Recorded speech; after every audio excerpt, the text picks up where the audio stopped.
Olá pessoal, bom dia.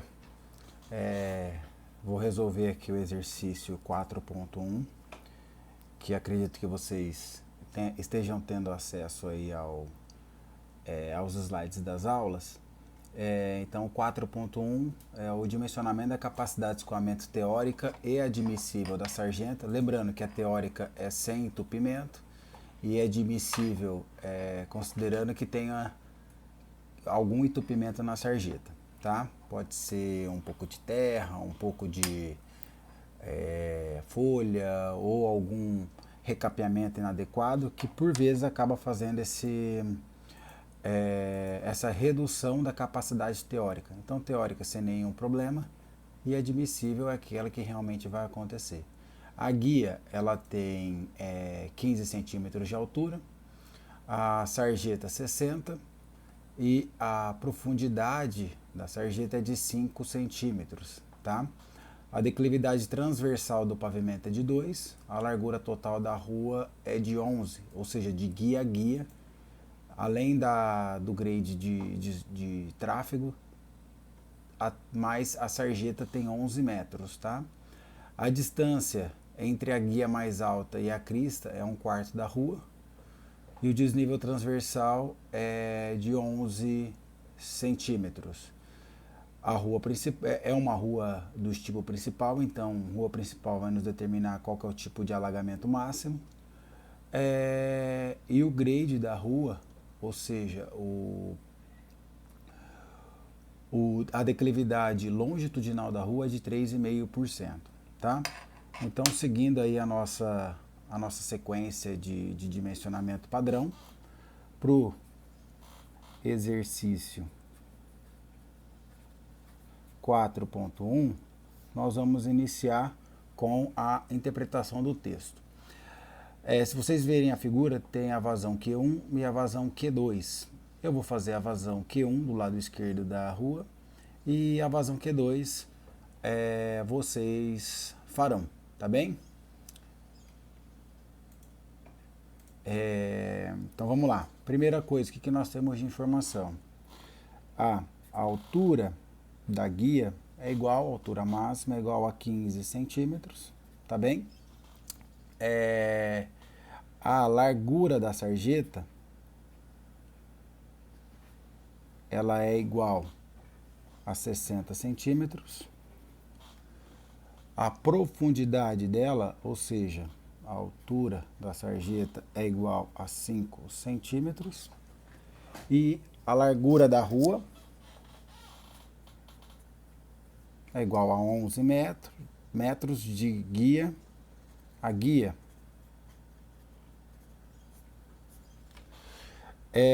Temos ainda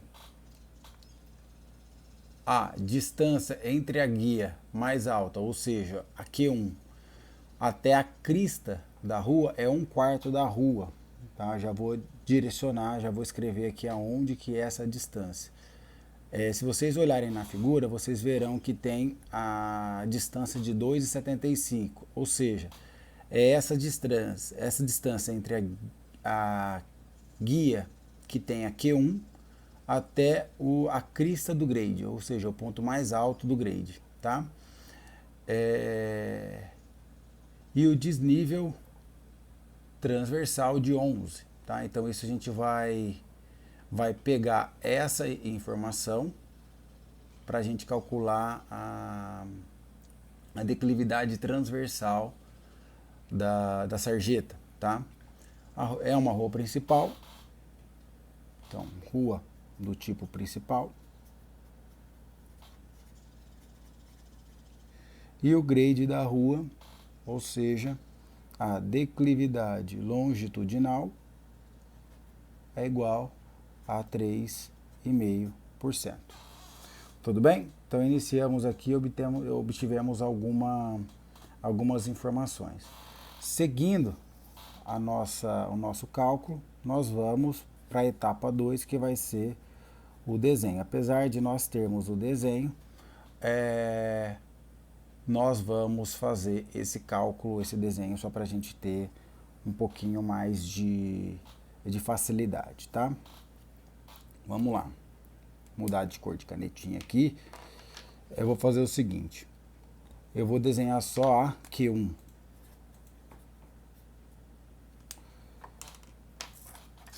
Para facilitar, eu vou usar uma reguinha, né? Que é bom para ficar bonitinho.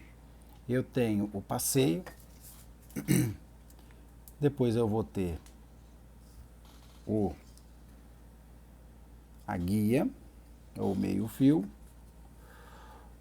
Vou fazer exagerado aqui a sarjeta. E depois eu vou terminar com o asfalto. Vou mudar de cor por conta da rugosidade, tá, gente? Então, para a gente ter um pouquinho mais de rugosidade nessa informação. Para a gente ter cores diferentes. Então, nós viemos aqui é a crista, tá? Que está falando no exercício. Ou seja, o ponto mais alto do grade, tá? Deixa eu ajustar ele aqui na câmera. Então tá, eu tenho essa, opa, vou lá longe, mas depois eu pego. Eu tenho essa distância e tenho essa distância. Essa é a distância da sarjeta, tudo bem? Ou seja, aqui eu tenho 0,6 metros, tá bem? E como eu tenho da sarjeta até a crista, eu tenho 2,75, descontados os 60 centímetros, então até a crista me sobrou 2,10. Desculpa, 2,15. Porque tudo é 2,75. Então aqui eu tenho 2,15. Beleza? Bom, o que o exercício está me falando? Que no máximo eu posso ter água até este nível, correto? Porque se eu usar toda a altura da guia, eu não vou conseguir usar, porque eu vou alagar o outro lado, tá? Então isso eu não posso fazer. Então, nesse caso aqui, ó, eu vou ter água no máximo até o grade da via. Tranquilo ou não? Eu vou parar aqui o vídeo e já vou começar outra porque já está um pouquinho aí com 7 minutos, tá?